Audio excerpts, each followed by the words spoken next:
উৎপাদন খরচ থেকে লাভ দ্বিগুণ হওয়ায় ঈশ্বরদীর চরাঞ্চলে চাষিরা গাজর চাষে ঝুঁকছেন।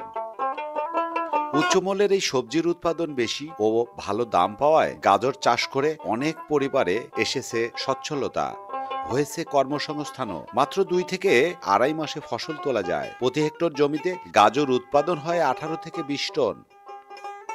অন্যান্য সবজির দর পতনে যেখানে কৃষক লোকসান গুনছেন, এখন এসব জমিতে গাজর চাষ করে চাষিরা ব্যাপকভাবে লাভবান হচ্ছেন। গুণগত মান ভালো হওয়ায় ঈশ্বরদীর গাজর বিদেশে রপ্তানিযোগ্য।